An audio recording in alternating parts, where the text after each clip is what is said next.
안녕하세요. 오늘도 하나님의 평안과 위로하심이 함께 하시기를 간절히 소망합니다. 지난주에 제가 사용하는 컴퓨터에서 잡음이 너무 들어가서 죄송합니다. 이번에는 잡음이 안 들어가도록 주의하였습니다. 오늘은 고린도전서 10장 1절로 22절의 말씀으로 함께 은혜를 나누려고 합니다. 바울 사도는 오늘 본문에서 출애굽기 이후 광야에서 있었던 이스라엘 사람들의 모습을 요약해서 말씀하고 있습니다. 사도 바울은 이스라엘 사람들의 모습을 통해서 우리가 혹시라도 교만하여 실족하지 않게 하려고 경고를 주시고 있습니다. 그리고 연약하지만 열심을 다하며 하나님 앞에 합당하게 살려고 애쓰는 모든 하나님의 사람들에게 하나님께서 주시는 믿음의 위로와 격려를 전하십니다. 이스라엘 사람들에게 출애굽은 그들의 삶이 완전히 바뀌는 엄청난 사건이었습니다. 노예에서 자유인이 되었습니다. 하나님이 살아계시고 그들과 함께 하심을 확증하는 기적을 경험했습니다. 무엇보다 하나님께서 약속하신 가나안 땅에서 평안한 삶을 소망할 수 있게 되었습니다. 가나안 땅에서 누리게 될 축복된 삶은 이스라엘 사람들에게 보장된 것이었습니다. 그러나 이미 주어진 것이지만 완전히 이루어져야 되는 약속된 삶이었습니다. 마치 우리가 예수 그리스도를 믿어 구원받고 하나님의 나라에서 하나님과 영원히 함께 할 것을 보장받은 것과 같습니다. 하지만 애굽에서 나온 모든 사람들이 가나안 땅에서 하나님께서 약속하신 삶을 누리지는 못했습니다. 많은 사람들이 약속받은 가나안 땅에 들어가지 못하고 광야에서 죽어야 했습니다. 그들은 죄에서 떠날 생각이 없었기 때문이었습니다. 그리고 하나님께서 그들을 위해 행하신 모든 기적과 이스라엘을 위해서 보여주신 사랑에도 불구하고 하나님을 믿지 않았습니다. 그 결과 그들은 이미 그들에게 주어진 약속의 땅에 들어갈 수 없었습니다. 그래서 사도 바울은 고린도전서 10장 5절로 6절에서 이렇게 말씀하시고 있습니다. 그러나 그들의 다수를 하나님이 기뻐하지 아니하셨으므로 그들이 광야에서 멸망을 받았느니라.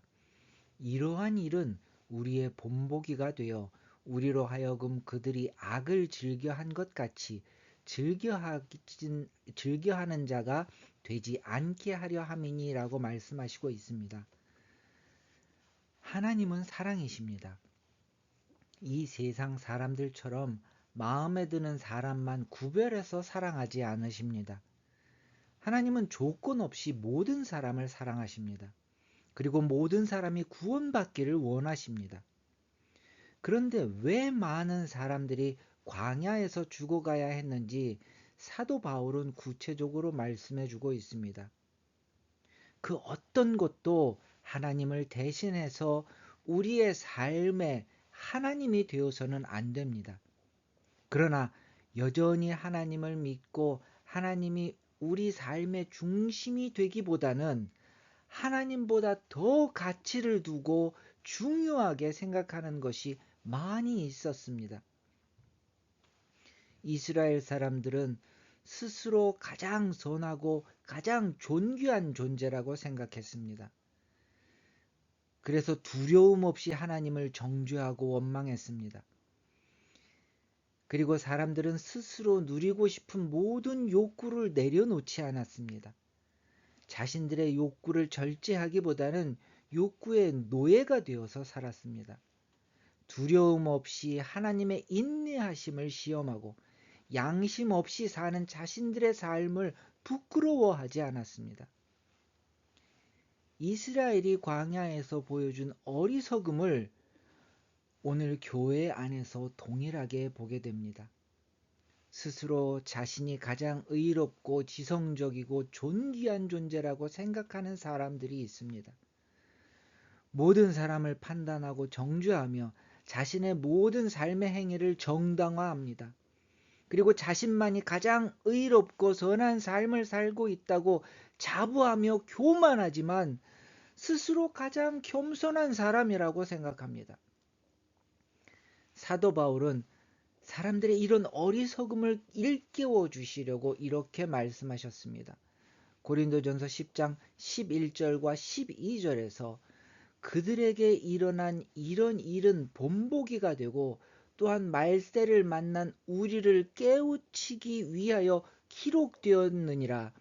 그런즉 선줄로 생각하는 자는 넘어질까 조심하라 라고 말씀하시고 있습니다. 사랑하는 형제자매 여러분, 우리는 예수 그리스도의 사랑으로 이미 구원받은 사람들입니다. 그리고 하나님의 나라에서 하나님과 영원히 함께하는 삶에 대한 소망을 가지고 있습니다. 그러나 이스라엘 사람들이 모두가 약속의 땅에 들어가지 못한 것처럼 우리도 모든 사람이 구원에 이르지는 못합니다. 하나님께서는 말씀을 통해서 분명하게 경고하시고 있습니다.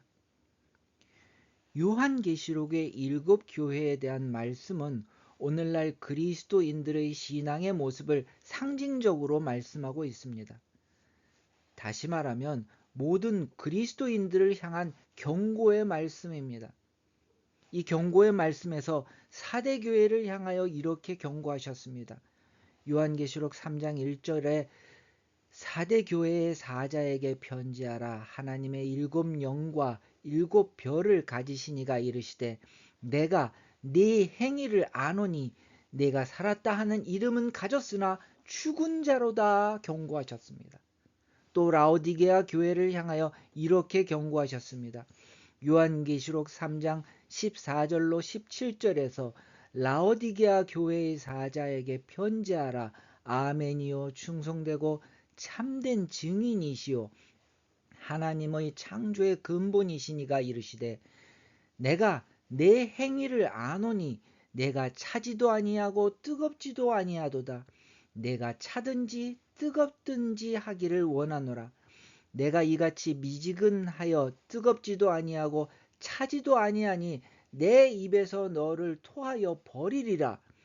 내가 말하기를 나는 부자라 부여하여 부족한 것이 없다 하나 내 곤고한 것과 가련한 것과 가난한 것과 눈먼 것과 벌거벗은 것을 알지 못하는도다 경고하시고 있습니다.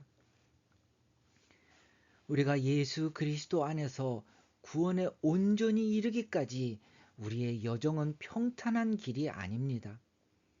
사탄은 할 수만 있으면 우리가 실족하고 예수 그리스도 안에서 약속받은 모든 것을 잃어버리게 하려고 합니다. 그래서 끊임없이 고난으로 우리가 시험에 들게 합니다. 사탄이 일으키는 시험은 하나님께서 우리와 함께 하시는 믿음의 전쟁이고 의의 전쟁입니다. 욥의 삶이 이것을 보여주고 있습니다. 욥기 1장 8절로 12절은 이렇게 기록하고 있습니다. 여호와께서 사탄에게 이르시되 네가 내 종 욥을 주의하여 보았느냐. 그와 같이 온전하고 정직하여 하나님을 경외하며 악에서 떠난 자는 세상에 없느니라. 사탄이 여호와께 대답하여 이르되 욥이 어찌 까닭없이 하나님을 경외하리이까. 주께서 그와 그의 집과 그의 모든 소유물을 울타리로 두르심 때문이 아니니까. 주께서 그의 손으로 하는 모든 바를 복되게 하사 그의 소유물이 땅에 넘치게 하셨음이니이다. 이제 주의 손을 펴서 그의 모든 소유물을 치소서. 그리하시면 틀림없이 주를 향하여 욕하지 않겠나이까. 여호와께서 사탄에게 이르시되 내가 그의 소유물을 다 내 손에 맡기노라. 다만 그의 몸에는 내 손을 대지 말지니라. 사탄이 곧 여호와 앞에서 물러가니라 라고 기록하고 있습니다. 사탄은 하나님 앞에서 우리가 하나님께 사랑받기에 합당한 사람이 아니라고 이야기하고 싶어 합니다. 아니, 이야기하고 있습니다. 그래서 사람들의 삶에, 그리스도인들의 삶에 끊임없이 고난이 있게 합니다. 여기서 우리가 욥기의 말씀을 주의 깊게 살펴보아야 할 것이 있습니다. 하나님께서는 사탄이 욥에게 고난을 일으키는 것을 허락하셨습니다. 그런데 하나님이 사람에게 주신 약속하신 말씀을 멈추시거나 취소하지 않으셨습니다. 사탄이 욥에게 고난을 일으킬지라도 하나님의 동행하심과 말씀으로 약속하신 하나님의 능력과 권세가 멈추지 않는다는 것입니다. 쉽게 말하면 어떤 고난이 있을지라도 우리가 싸울 수 있는 도구를 주셨습니다. 약속받은 말씀을 붙들고 기도하는 것입니다. 예수 그리스도께서 우리에게 주신 약속이 우리가 가지고 있는 권세이고 능력입니다.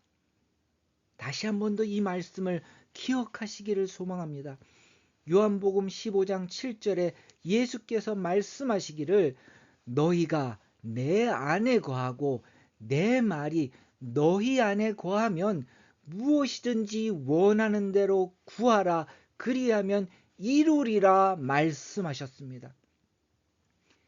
우리에게 주신 약속입니다. 그리고 하나님은 우리가 고난 가운데 홀로 있게 하지 않으십니다.